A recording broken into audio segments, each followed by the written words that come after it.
This is the TEP Showcase recap show. I'm Joe Montesano with Rino Mattucci to my left.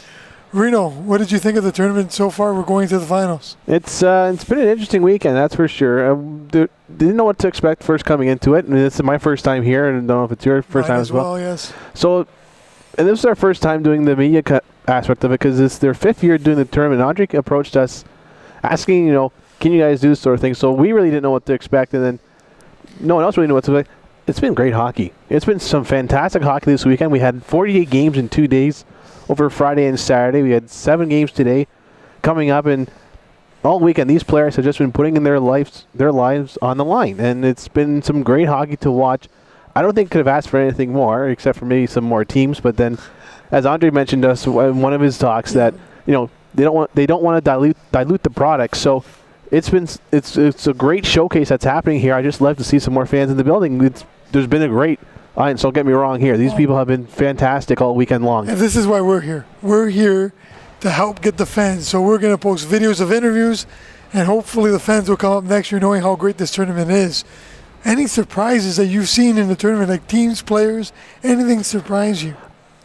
I don't think anything surprised me as a whole lot. What I've noticed a lot, though, is that people have been complimenting on how, the tournament organizers, Andre and Jeff, have done such a great job going over the top. Providing some Gatorade for the players, providing, comfort levels, just therapy. Anything that these players need in order to feel comfortable with their situation it's there for them. And the great thing about this tournament is that it's very inviting. There's nothing wrong. They're not pushing you to win. Everyone likes to win, don't get me wrong. But, there's no pressure on these players. There's just, some summer hockey. Come here, have some fun, and enjoy your time. And I think a lot of players would say that they've really enjoyed their time here. And let's go to the hockey. I mean, the defending champions, JET Sherwood, are in the finals.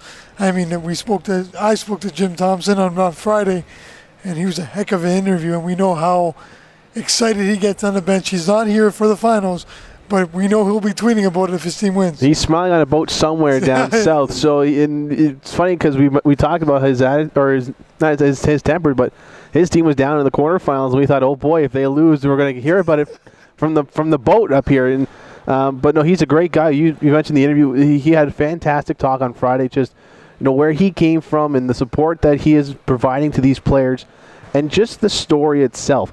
Stories have powerful impacts on players, and it's amazing what it can do just by telling them, this was my situation. I almost died from it, and now, you have a choice, right or wrong. And a lot of times, if people choose the wrong choice after hearing that story, then they don't deserve to be playing hockey. A lot of kids will make a smart move after hearing Jim Thompson, and I'm sure we were talking to one of his players earlier today, and one of them said, I made a choice off the ice, and it helped me get through the draft. And right away, we both thought, okay, obviously Jim talked to him on Friday. He heard all that good stuff. So just the power that some of these people have, they're not going to be their everyday coach. A lot of these guys are just their trainers in the summertime, or maybe their friends or whatnot. Yeah. But a lot of these interactions that these players have with these coaches and trainers, guys who are almost their own age. I mean, I was talking to Nathan Hewitt, of the head coach of the Elliott Lake Wildcats yesterday. The guy started training people when he was 23. And that was a couple of years ago. So this guy is near the age of the players who are playing, and they look up to him because it's easy for them to make a comparison. Well, and that's a lot of work that these guys are doing. Well, speaking to Matthew Whitaker earlier, he spoke about a 22-year-old on the bench. That's Spencer Hyman, and he spoke to Spencer about going to school and about Michigan, how he helped him make the decision to go to Mercier. So it's really evolved how the game is. The younger guys are retiring and getting back into the game, which you didn't see in the past. It was always an older man's club, and now it's great to see the younger guys get into coaching. It's the same thing, though, in any job. And a lot of people would train, with one specific goal in mind. I want to be the producer of a TV show. Well, if you think about a TV show, you also have camera guys, you have setup crew, you have this and that. And there's a million other jobs for that one area that you want to work in. Hockey is the exact same thing. If you want to play, you want to play. If you don't make it to the NHL, well, you can still be a referee, you can still be a timekeeper, you can still be a PA announcer, you can still be a broadcaster, a camera guy on a TV crew. There are so many ways to stay involved with the game, and coaching is one of those options as well. That a lot of these guys are realizing, go for the player. If you happen to not make it, there are still other options for you. Speaking of Spencer Hyman, the Marcum Royals quotation Red Wings team. They played this week, and they had a stacked team, great team. I mean, they had Matt Whitaker, Troy Kramer from Dartmouth, but they lost to Clarington. Speak about them a bit, how their tournament was. I mean, they were bowling over teams in the first 2 days and almost lost to Pickering early on and then lost 2-1. Finished the round robin with the most goals scored by any team in the round robin portion of this tournament. And you know, Goliath would love to have Whitaker on his team. Oh boy, he's a big guy. But what impressed me the most was the ability that these guys came together quickly. A lot of these players aren't signed yet. A lot of these players, they're trying out for Marcum. You know, just kind of like not quite the rookie camp, not quite the main camp, it's somewhere in between. But a lot of these guys, you know, are still trying to find a spot with either Marcum or maybe someone else if it doesn't work out for them. But the ability to come together quickly for a lot, even for a lot of these teams, not just Marcum, for a lot of these teams to come together in this setting was impressive. Just the awareness the guys had. We saw some of the plays. You know, Matthew Dunlop on the ice, he has great awareness, some great speed. If he maybe gets a little more size in him, then he could be a force in the league. But I think he's going to be a great, if he makes it to the Marcum Royals, he's going to be a great addition to them.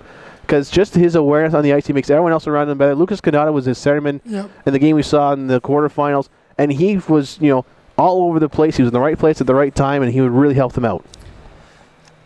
EHC.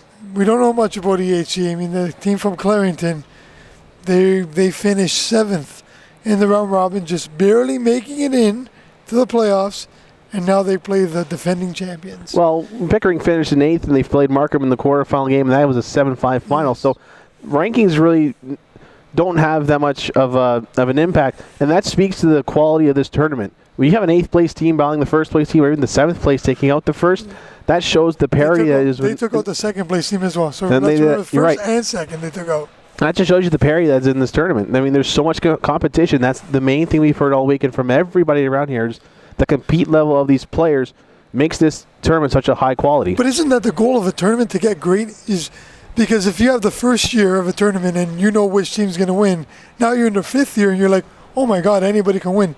Isn't that the goal? Isn't that what the organizers wanted from the beginning? Well, JT might have something to say about that, but absolutely, you're absolutely right. Just, you know, anybody can win in a tournament. You know, this isn't the biggest of tournaments. We'll be honest about that. But the fact of the matter is, you know, it's still a tournament where anyone can come and join. You know, you're going to get some good hockey, and even if the team doesn't win, we've talked to a couple players, some young guys here who, you know, this is kind of their first junior A experience. And they're already learning lots from this tournament. Even just from hearing from other players, other coaches, just being out there on the ice with the pace of the game opens their eyes already. So now they have, you know, June, July, and August to figure out what they need to do now in the training-wise so that they're ready for September when the season starts. Well, it's great that there's 4, I know of 4 junior A coaches that were here, Lindsay, Pickering, Marcum, and Mario Chiquilo brought his own team into hockey. I mean, that is great knowledge for these kids, especially that we had 2 guys, we spoke to 2 guys in the going to the OHL, but Mario Chiquilo was an OHL coach, so now he's in the junior A loop. Learning from any coach, I believe, is beneficial. So do you think most of these kids learned something this weekend? Oh, I think everyone learned something. I think everybody, even there's fans in the stands, learned something from this tournament.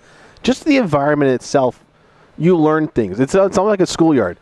So you got 4 rinks going here all day. You have a bunch of hockey games going on. Kids are running around everywhere. But everybody learns something, and I think that's probably going to be the biggest part of this tournament, whether no matter who wins, loses, who's already gone home, whatnot. It's what you take away from your experience and then use that towards your development as a junior player. Final question for you, Rino. Who do you think is going to win this tournament? Well, we talk about the parity. I have no idea. I'm just looking forward to a good hockey game, that's for sure, and then I'm sure whoever wins it will be well deserved. For my Twitter sanity, I hope JET wins, because I know he'll be very upset if they don't. I'm Joe Montesano with Rino Mattucci. Ladies and gentlemen, thank you for watching the TEP Showcase on YouTube. Hopefully you can come on next year. Thank you, everyone.